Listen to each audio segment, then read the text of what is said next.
Hi all, welcome to I plus. ഞാൻ അക്ഷര. നമ്മുടെ LPUP എക്സാമിനേഷനും വിദ്യാഭ്യാസ ചിന്തകരും ദർശനങ്ങളും എന്നുള്ളൊരു ടോപ്പിക്കുണ്ട്. സ്ഥിരമായിട്ട് ആ ഒരു മേഖലയിൽ നിന്ന് ചോദ്യങ്ങൾ ചോദിക്കുന്നത് നമുക്ക് പ്രീവിയസ് ഇയർ ക്വസ്റ്റ്യൻസ് ഒക്കെ ഒന്ന് എക്സാമിൻ ചെയ്താൽ മനസ്സിലാക്കാൻ കഴിയുന്ന കാര്യമാണ്. അപ്പോൾ ഈ മേഖലയിൽ നിന്ന് മുമ്പ് ചോദിച്ചിട്ടുള്ളതും ഇനി ചോദിക്കാൻ സാധ്യതയുള്ളതുമായിട്ടുള്ള കുറച്ച് കാര്യങ്ങളാണ് നമ്മൾ ചോദ്യരൂപേണ ഡിസ്കസ് ചെയ്യാനായിട്ട് പോകും. നമുക്ക് നോക്കാം. വിദ്യാഭ്യാസത്തിൽ കുടുംബം ഒരു പ്രധാന ഘടകമേ അല്ല. വിദ്യാഭ്യാസം രാഷ്ട്രത്തിന്റെ പൂർണ്ണ നിയന്ത്രണത്തിലുള്ള ഒരു സ്ഥാപനമാണ്. ആരാണ് ഈ ഒരു കാര്യം പറഞ്ഞിട്ടുള്ളത്? അപ്പോൾ രണ്ട് പ്രധാനപ്പെട്ട പോയിന്റാണ്. ഒന്നെന്താണ്? വിദ്യാഭ്യാസത്തിൽ കുടുംബത്തിന് പങ്കില്ല. രണ്ടെന്താണ്? വിദ്യാഭ്യാസം രാഷ്ട്രത്തിന്റെ നിയന്ത്രണത്തിലുള്ള ഒരു സ്ഥാപനമാണ്. ഈ രണ്ട് ആശയങ്ങളാണ്. അപ്പോൾ ആരാണ് പറഞ്ഞതെന്ന് നോക്കാം. Plato, Aristotle, Tagore, Aurobindo. അപ്പോൾ നമ്മൾ നോക്കിക്കഴിഞ്ഞാൽ ഇവർ 4 പേരും ആശയവാദികളാണല്ലേ. അപ്പോൾ ആശയവാദവുമായി ബന്ധപ്പെട്ട വ്യക്തികളാണ്. അപ്പോൾ ഒരിക്കലും നമുക്ക് അവിടെ വെച്ച് എലിമിനേറ്റ് ചെയ്യാൻ സാധിക്കുകയില്ല. ചില കാര്യങ്ങളൊക്കെ നമ്മൾ കാണാതെ പഠിച്ചു വെക്കണം. നമ്മൾ കുറേ തവണ ഇത്തരം കാര്യങ്ങളിലൂടെ നമ്മൾ കടന്നു പോകുമ്പോൾ അറിയാതെ തന്നെ എന്ത് ചെയ്യും, നമ്മുടെ മനസ്സിൽ, നമ്മുടെ സ്കീമയിൽ ഇത് പതിയും. അതുകൊണ്ടാണ് ഇത്തരം സ്റ്റേറ്റ്മെൻറ്റുകൾ നമ്മൾ റിപ്പീറ്റ് ചെയ്ത് വായിച്ച് നോക്കണം എന്ന് പറയുന്നത്. അപ്പോൾ ഇവിടെ നോക്കിക്കഴിഞ്ഞാൽ നമുക്ക് ഈ ആശയം മുന്നോട്ട് വെച്ച് ആരാണെന്ന് ഇപ്പോൾ തന്നെ പഠിച്ചു വെച്ചോളൂ. ആരാണ്? പ്ലേറ്റോ ആണ് ഇത്തരത്തിൽ പറഞ്ഞിട്ടുള്ളത്. അടുത്ത ചോദ്യം 3 ഉത്തരവാദിത്തങ്ങളാണ്. വിദ്യാഭ്യാസത്തിൻ്റെ ഉത്തരവാദിത്തങ്ങൾ എന്ന് പറഞ്ഞ് 3 ആശയങ്ങൾ മുന്നോട്ട് വെച്ചിട്ടുണ്ട്.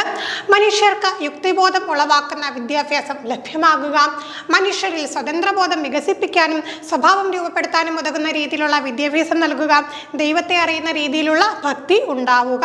അപ്പം നമുക്ക് 3 കാര്യങ്ങളല്ലേ, യുക്തിബോധം, സ്വാതന്ത്ര്യബോധം, പിന്നെന്താ, ദൈവത്തെ അറിയുക. ഈ 3 കാര്യങ്ങളാണ് വിദ്യാഭ്യാസത്തിൻ്റെ ഉത്തരവാദിത്തങ്ങൾ എന്ന് പറഞ്ഞത്. ആരാണ് എന്ന് നമുക്ക് നോക്കാം.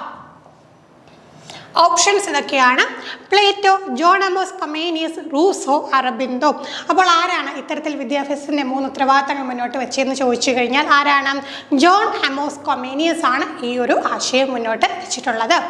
അടുത്ത ചോദ്യം, ആരുടെ പ്രസ്താവനയെന്ന് കണ്ടുപിടിക്കണം. 3 കാര്യങ്ങളാണ് പറഞ്ഞിട്ടുള്ളത്. കുട്ടിത്തത്തെ ബോധനശാസ്ത്രപരമായി നോക്കിക്കാണണം, കുട്ടിയാണ് വിദ്യാഭ്യാസത്തിൻ്റെ കേന്ദ്ര ബിന്ദു, കുട്ടികൾ യഥാർത്ഥത്തിൽ നന്മ നിറഞ്ഞവരാണ്, എന്നാൽ സമൂഹമാണ് മനുഷ്യരെ ദുഷിപ്പിക്കുന്നത്. അപ്പോൾ നമ്മൾ 2 കാര്യങ്ങൾ നോക്കിക്കഴിഞ്ഞാൽ ഇപ്പോൾ നമ്മൾ ഫോളോ ചെയ്തു വരുന്ന പ്രധാനപ്പെട്ട പെഡഗോജിക്കൽ അപ്രോച്ച് തന്നെയാണ് അല്ലേ. ബോധനശാസ്ത്രപരമായി കുട്ടിത്തത്തെ എപ്പോഴും എന്ത് ചെയ്യണം? ബോധനശാസ്ത്രപരമായി പെഡഗോജിക്കൽ വേയിലൂടെ നോക്കിക്കാണണം. ഇപ്പോഴും നമ്മൾ ആശയം തന്നെയാണ് പിന്തുടരുന്നത്. അടുത്ത നോക്കിക്കേ, കുട്ടിയാണ് വിദ്യാഭ്യാസത്തിൻ്റെ കേന്ദ്ര ബിന്ദു. അതെ, എന്താ, സ്റ്റുഡൻറ് സെൻട്രിക് ആണ്, ലേണർ സെൻട്രിക് ആണ്. ഇപ്പോൾ നമ്മൾ യൂസ് ചെയ്യുന്ന അപ്രോച്ചാണ്. അടുത്തത് എന്താണ്? കുട്ടികൾ യഥാർത്ഥത്തിൽ നന്മ നിറഞ്ഞവരാണ്, എന്നാൽ സമൂഹമാണ് അവരെ നശിപ്പിക്കുന്നത്. ഈ 3 കാര്യങ്ങളാണ് ഇദ്ദേഹം മുന്നോട്ട് വെച്ചിട്ടുള്ളത്. അപ്പോൾ ഇപ്പോഴും വളരെയധികം പ്രസക്തിയുള്ള ഇത്തരം ആശയങ്ങൾ മുന്നോട്ട് വെച്ചത് ആരാണ്? Plato, John Amos Comenius, Rousseau, Aurobindo.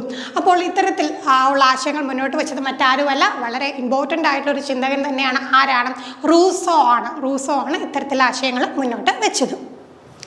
അടുത്ത ചോദ്യം, ആരെന്ന് കണ്ടെത്തുക. ഒരു വ്യക്തിയെക്കുറിച്ചുള്ള കുറച്ച് ക്ലൂസ് ആണ് തന്നിട്ടുള്ളത്. നമുക്കിപ്പോൾ പുതിയൊരു പരീക്ഷാ രീതി വെച്ചുകൊണ്ട് എത്തരത്തിലുള്ള ചോദ്യം വേണമെങ്കിലും പരീക്ഷാ പേപ്പറിൽ വന്നേക്കാം. അപ്പോൾ എങ്ങനെ ചോദ്യം വന്നാലും നമുക്ക് ഉത്തരം കണ്ടെത്താൻ കഴിയുന്ന തലത്തിലോട്ട് നമ്മൾ ഉയർന്നിരിക്കണം. അപ്പോൾ ചോദ്യം ഇതാണ്: ആരെന്ന് കണ്ടെത്തുക. ദരിദ്രരുടെയും ചൂഷിതരുടെയും വക്താവ്, ജ്ഞാനത്തിൽ നിന്ന് അജ്ഞാനത്തിലേക്ക് എന്ന് പറഞ്ഞു. വളരെയധികം സ്വാധീനിച്ച പുസ്തകം എമിലി.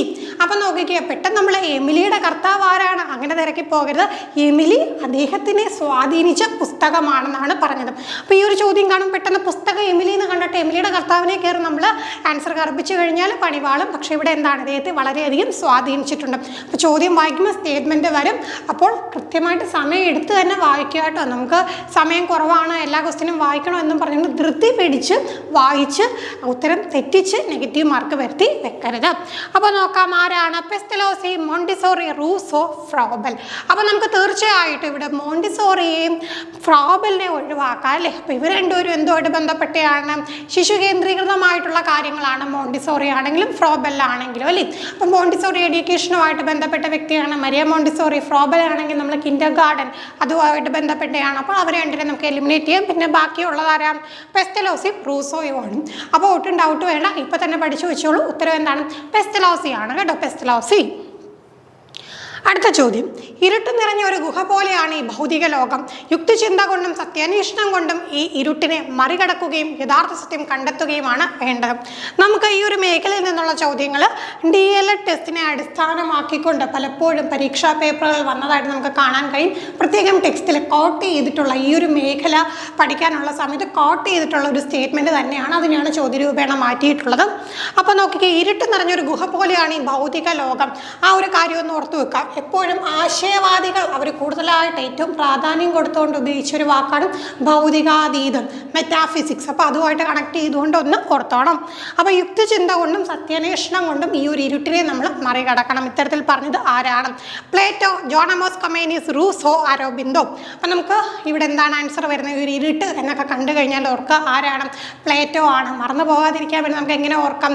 പണ്ടൊക്കെ എന്താണ് ഭയങ്കര ഇരുട്ടായിരുന്നു അല്ലേ? നമുക്ക് ഈ ലൈറ്റൊക്കെ കണ്ടുപിടിക്കുന്ന വരുമ്പോൾ ഭയങ്കര ഇരുട്ടായിരുന്നു. ഗുഹയിലൊക്കെ കയറി പോകണമെങ്കിൽ ഭയങ്കര ഇരുട്ടായിരുന്നു. അപ്പോൾ പ്ലേറ്റോ എന്ന് പറയുമ്പോൾ പഴയ ആളല്ലേ? നമ്മൾ ഇത്രയും തത്വചിന്തകന്മാരെയൊക്കെ പഠിക്കുന്ന സമയത്ത് ഏറ്റവും ആദ്യം പഠിക്കുന്ന ഏറ്റവും പഴയ ആളല്ലേ പ്ലേറ്റോ? അങ്ങനെ എന്തെങ്കിലുമൊക്കെ കോഡുകളൊക്കെ ഉണ്ടാക്കി കൂടെ ഇത്തരം കാര്യങ്ങൾ പഠിച്ചു വെക്കുക. കുറച്ചധികം കാര്യങ്ങൾ പഠിക്കാനുള്ള മേഖലയാണ്, ഇമ്പോർട്ടൻറ്റും ആണ്. അപ്പം നിങ്ങൾ കോഡുകളൊക്കെ ഉണ്ടാക്കി പഠിക്കാൻ പറ്റുമെങ്കിൽ അങ്ങനെ പഠിക്കാം. അവസാനത്തെ ചോദ്യമാണ്, മനുഷ്യൻ രണ്ട് ലോകങ്ങളിൽ ഉൾപ്പെട്ടവനാണ്. ഒരെണ്ണം ബാഹ്യമാണ്, ഒരെണ്ണം ആന്തരികവും. ആന്തരികമായ മാനവശേഷികളെ സംസ്കരിച്ചെടുക്കലാണ് വിദ്യാഭ്യാസത്തിൻ്റെ ലക്ഷ്യം. ആരാണ് ഈ ആശയം മുന്നോട്ട് വെച്ചത്? ടാഗോർ, റൂസോ, അരബിന്ദോ, ഗാന്ധിജി. അപ്പോൾ നമുക്ക് ഗാന്ധിജി, അരബിന്ദോ, ടാഗോർ എന്നൊക്കെ പറയുമ്പോൾ ഇന്ത്യൻ തത്വചിന്തകന്മാരിൽ നമ്മൾ ഉൾപ്പെടുത്തുന്നവരാണ്. ഇവരുടെയൊക്കെ ആശയങ്ങൾ വളരെ ഇമ്പോർട്ടൻ്റ് ആണ്, പരീക്ഷകൾക്ക് ചോദിക്കാറുണ്ട്. ഇവിടെ എന്താണ്? മനുഷ്യന് രണ്ട് ലോകമുണ്ട്, ആന്തരികമുണ്ട്, ബാഹ്യവുമുണ്ട്.